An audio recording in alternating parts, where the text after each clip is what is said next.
All right, here we are.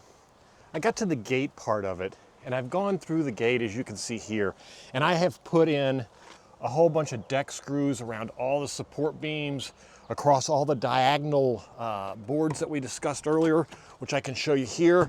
These basically support the weight on the hinges on this side here, and that weight transfers down to the hinges, the hinges on this side, and allows that gate to hang like this. But that weight is transferred down this 2x4 into that corner and down to that corner of that post there, which is where you want all the weight, is on the strongest point and strongest corner here. Now, in order to get there, we have to, I'm putting a wheel. I decided to go ahead and put a wheel on this side because that gate is pretty heavy. Same as I'm going to put on the two gates over there, but I really don't know what I am doing, so I'm kind of playing it really safe and maybe over-engineering some few things. I put a 2x6 along the bottom of this on this side to mount this on so that it can easily roll. And then I've figured out that the biggest problem I'm going to have is mounting this, making sure that it's high enough on this side and this side to be up off the ground, but also to match where the wheel is going to go. And then my biggest next fear is when the gate opened, where would it be with the ground over here, because this slants up a bit. It looks like I've got plenty of room here. This is good and level here, so it would be able to open all the way, considering this gate is going to swing in. So I think I've got all my bases covered. I'm using 125-pound hinges, and basically I will attach them here and then attach them to the main stud that runs across the gate on this side. And I also went all the way across with the deck screws. I used 1 1/4 inch deck screws and did every support frame, including the ones that already had nails in it, all the way across. Like I said, it may be a bit much, but I figure age is going to be where this thing has the most problem. It may look like it works just perfectly when I first install it. I don't have the benefit of spending a ton of money on the gate because it's just a regular old fence. So I didn't want to go too deep into it. So 125 pound, 2 of these is 250 pounds. Transfer the weight down into this corner. Oh my God. All right, so next I'm thinking, here's what I want to do is I want to mount these and get the gate on there and then worry about the wheel, because one of the things that I'm worried about is as this rolls uphill, will there be enough give in this wheel, and it is on a spring, will there be enough give to make this function properly? If I can run the gate without it, then I will be okay that way also. So this kind of gives me the option to do it. It's mounted at the right height to install it at all the way up, and then as it goes up, it would relieve more and more stress, but I don't know that there's enough leeway between here and there to know the height difference. It looks like it's only about 1.5 inches, which this should be able to handle 1.5 inches pretty easily based on what I've seen. But let's go ahead and get these mounted. And I think the way I'm going to do that is just measure up from where I want it here to the center of this 2x4 and screw these in. Now the real question is should I mount this on the fence and then put it here, or should I mount it here and then screw it into the fence? The only reason I'm debating doing it here first is that I want to make sure that it matches up to the fence properly. At the same time, how you get this perfectly level is really the question.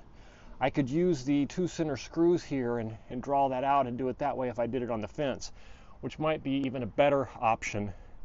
And then I can just screw it into the fence with the screws that I've purchased for this, which are 1.5 inch number 14 flathead Phillips screws. They're nice and big, but they are still big enough to perfectly countersink into these and hold this for a long time to come, with there being 4 on each hinge on the fence and then 4 here in the post. So I think I've changed my mind. I think I will put them in the fence first and then come back put this up on the wall and then screw it into the post second. Here I am, I got the gate up and working. I ran into a few hitches along the line. Let's just talk about it a little bit. And as I said when I started this, I wasn't really sure what I was doing. I understand the concept behind it, but actually understanding some of the little tricks that people do is the things that you're lacking at when you do it your first time. First of all, I put this stud in a little bit deep. I wanted it deep to make sure that I could get it down further than normal, and so that I could get it concreted in really well. And I did that. It took a full 70-pound bag of concrete to hold it in. It's mounted very close to the house. It did end up being just a tiny bit crooked, but nothing noticeable, nothing there. The only problem is, as you can see, the gate was actually mounted a little bit above where it is here, so it causes me a little bit of trouble there. So I had to put in a second board here to support the hinge.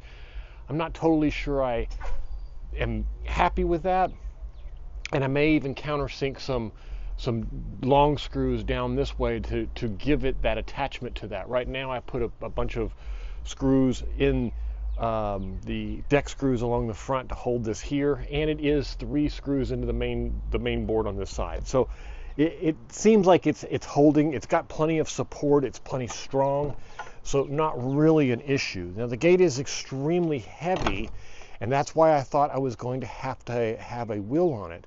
These hinges are 150 pounds of, no, excuse me, 125 pounds apiece, and I got 3 of them, which should be 450 pounds of support. As you can see, some of them, and I'm not sure if this was the way I mounted it. The way I did it is I put a board across the bottom, and I set the fence on it that was a level board, and then I attached the hinge to that board, and then started attaching the extra hinges. Is it perfect? No, they're not perfect. I'm sure that someone who hangs fences all the time can see some of the problems that I have and kind of give you some helpful hints, hopefully down in the comments, of exactly how it should be done. The other thing that I'm not totally happy with, but I understand how it ended up this way, is that this side is put forward because the hinges had to be mounted here. I could have solved that by turning the hinges the other way to where they folded in that way, and then it would have mounted on this side and put the gate here. I didn't actually think about it while I was putting the hinges up, but what I should have done is marked where the hinges were, taken the gate down, mounted the hinges, I think, and then attached them to the gate, I think is the right order in which to do it. So this side is out a little bit further, and this side is back and flush with the fence back here. So this side turned out really good. This side turned out. Now this is fixable. So all this would really require on my part is a flipping of the hinge the other direction, and that would pull the gate back to here and allow it to line up and work perfectly. These would be aligned backwards, which is, I think they would be. I would have to try it a little bit and play with it a little bit and see what it would look like. So basically what I'm saying is that if this hinge was mounted this way, the gate could then be attached that way, and the hinge would be on this side, allowing it to open this way freely, and that would pull the gate on inside to the gate rail. The only thing that I see here is that then these screws look like they should be mounted to the back side of this instead of the front side. I'm not sure that's an issue, so I'm not sure if there's a different type of hinge or if you just ignore the fact that those are set into this and it looks like it should be mounted that way. I don't know. Either way, it turned out okay. I did put the support board down here to support the wheel. I didn't put the wheel on it considering that the ramp up of this here was pretty dramatic, and I didn't think that it would be able to support it because as I roll this up here, as you can see, it goes all the way right up to the top, and so it fits really well, but at the same time it isn't exactly what I was hoping for. So it's not perfect, but it is done, and I did this one first so when I do the big ones over there that I can learn from it and maybe get them a little bit better. I am going to play with these a little bit more and learn how this gate should be done. Those are going to open out, so they're going to open like this. So I'm thinking I don't know, because I can't have them open that way. The gate would run into the fence, so it would have to mount this way, so that it can open out. And maybe that's what this is these are out latches instead of in latches. Either way, I'll play with it a little bit and see if I can come up with a solution. But I don't know what that solution would be. Maybe mount it like that, but that would make it on the inside when it was closed. I don't know. I'll have to play with it and see. Anyway, if you've got any suggestions or any feedback about it, hopefully this will help you out. And what I will do is take you around and show you a picture from the front. Now, I wanted to show you guys the latch up close, because this is a very simple latch. You pull the latch, it releases the gate. But the trick to these latches is this little wire here. I drilled a little 3/8 inch hole that goes straight through the 2x4 on all the way to the other side, or the post if it had been mounted up on the post. This is just basically hanging wire that they use to do drop ceilings with, but it's just a piece of flexible wire. I coated it with a piece of shrink wrap. So on the other side of this, I basically just rolled it up. I could probably put another big piece of shrink wrap around it to make this a ball or something, even some electrical tape or something. Anyway, the easiest way is this gate is closed. But if you just pull this gate comes open and you can come through. Now, the nice part about it is once you close this gate, then you can always, if you see that little hole that's right there, you can always lock this gate. You can simply just take a lock and put it through this hole here, and it'll keep this latch from opening and releasing the gate. That way, if you want to secure that nobody can come in when you're out of town, or you don't just want to lock it, all you have to do is basically put a lock in here, and that prevents this remote wire from being able to open the gate. So as you can see here from the front, it looks just fine. I'm going to put a little pull string over the top to allow me to open the gate from out here, but it came out pretty good out here. It looks nice and secure. You can't see through it. There's no big gaps. I did end up putting a 2x4 here as a spacer to manage the gap. I probably will need one over there also. And I don't know any other way around that except being more precise when you mount these studs. Anyway, hope this helps. And if you need a gate, hope I've given you some insights.